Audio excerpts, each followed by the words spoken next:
And morning, afternoon, evening people. So today we're visiting Tyneham village, Britain's abandoned World War II village. When visiting this village you can't go off the beaten track, and I'll show you the reason why you can't and why the village is abandoned, and this is the reason.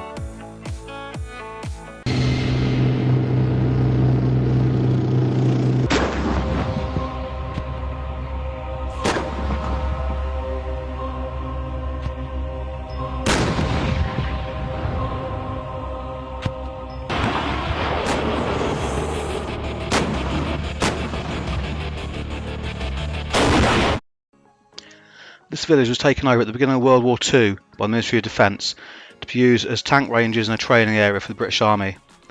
On the understanding it'd be handed back to the residents at the end of the war, however that never happened. This whole area is still used by the British Army as tank ranges and a training area. The village isn't actually used for training, it just happens this land's in the danger area where the firing is taking place, and it is open to the public on days that the ranges are closed, and there are signs everywhere telling you when it's open and when it's not. Take a look around the place and don't forget to subscribe and like.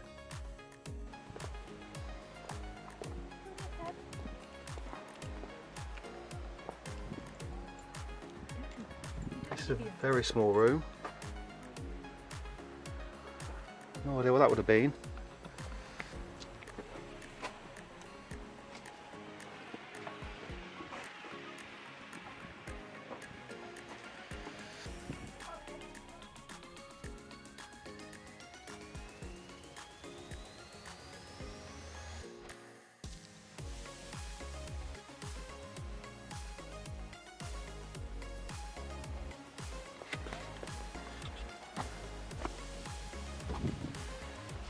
Okay, the phone box is locked, however, if I can get rid of my reflection, you can see the real old telephone in there.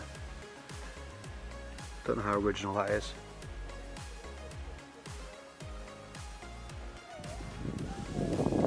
Take a photo of that and let you have a read if you want to.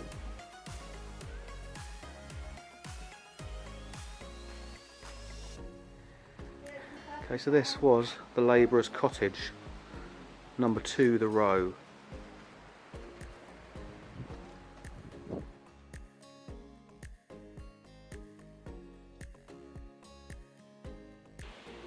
As you can see, it would have been a very small cottage. It would have been one up, one down. One room upstairs, one room downstairs.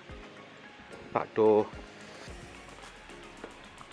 coming out to probably a drop box of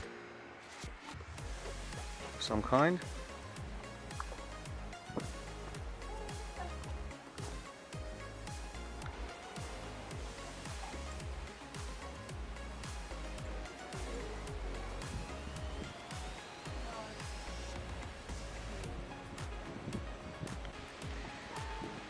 This is the very end house on the row. Take a look. Like on the windowsill, Teddy, so look outside.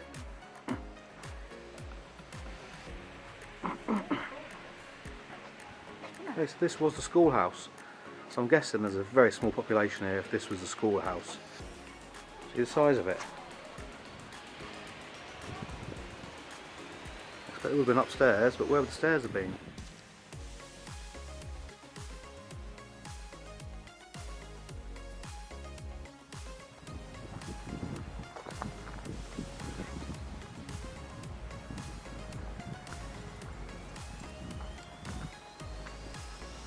Okay, gardener's cottage,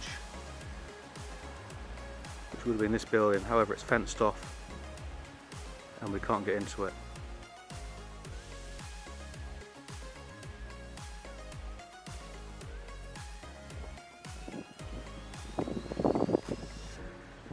Passing what I believe to be the gardener's cottage, we come to this building here.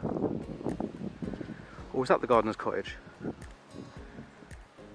Not very clear from that sign. Again, another fenced off building that we can't gain access to.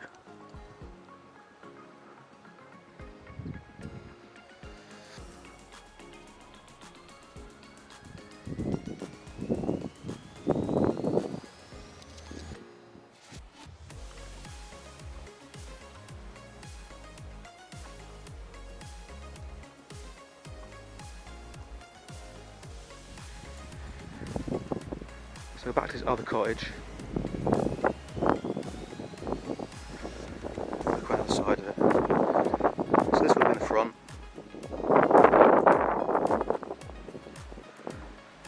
You can see it's completely overgrown in there.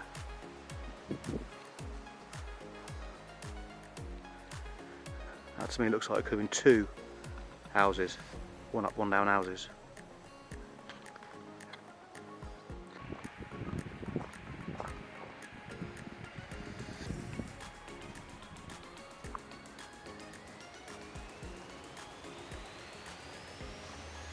Whoever drinks this water shall thirst again. Whoever drink of the water that I shall give him shall never thirst. This water that I shall give him shall be in him a well of water springing up into everlasting life. Ironically, with a sign next to it saying do not drink. That's just at the edge of the church. So I guess that would have been a clean water supply for the whole village.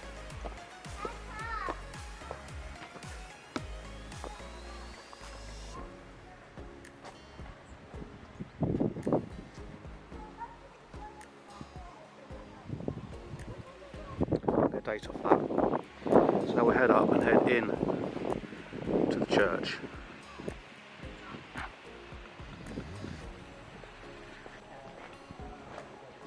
Enter the church from the west porch.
Upstairs in the church, a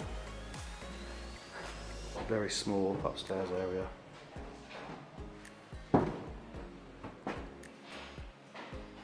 RTR cat badge.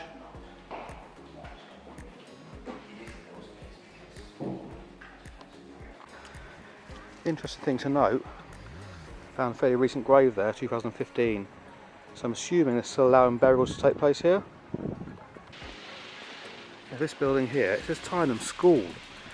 Well, if you remember down there, one of those had a plaque saying schoolhouse. Well, if that was a schoolhouse, then they built a new school. We'll take a look.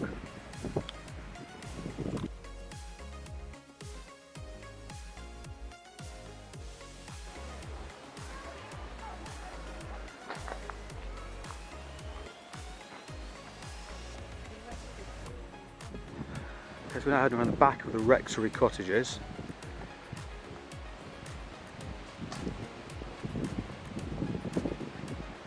Let's see what's down here.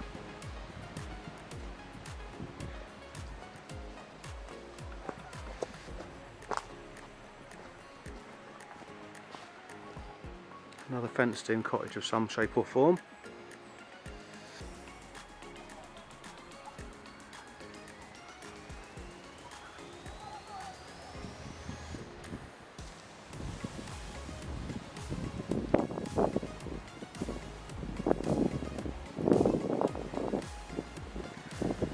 Okay, so this is the laundry cottages. See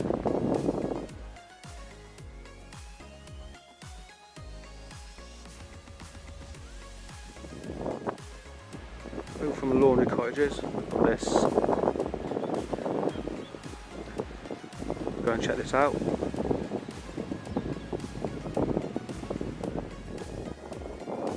Will cottages, home of the Grant family, and the Wellman family first, prior to that.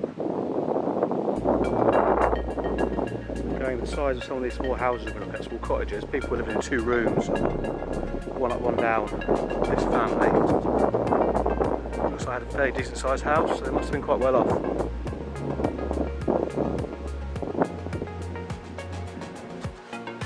I guess it depends on how many people were living in it.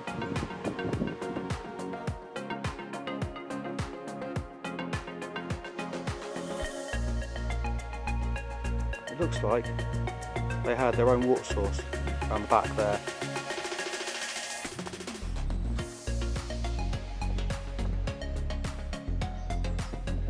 Moving down towards Tyneham Farm now, however you can see 2 other derelict buildings here. Maybe farm buildings or maybe farm workers.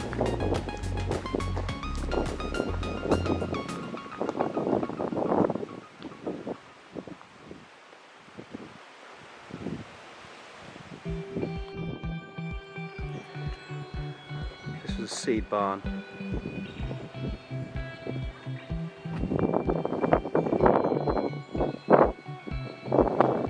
To this, the history barn.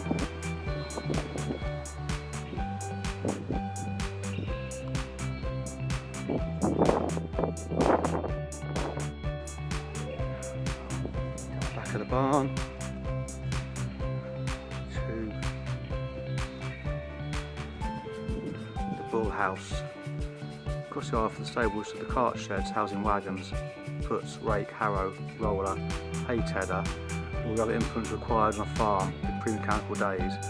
The Monster Devon bull resided in a spacious house with an outside pen that could take the sun and air. William Bond, 1887 to 1980. The Monster Devon bull outside the stable, 1900.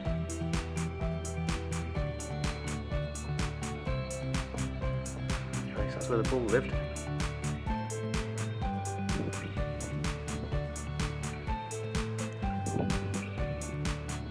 Old farm equipment, old tractor.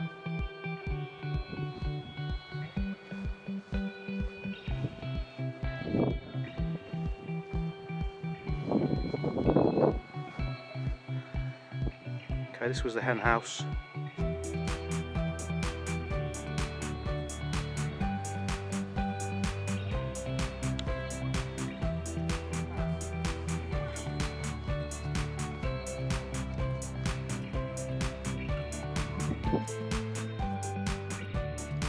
So that just about concludes our tour of Tyneham Village. Hope you found it interesting. If you did, give us a big thumbs up. Think about subscribing. Thanks for watching. I hope you all have a good day.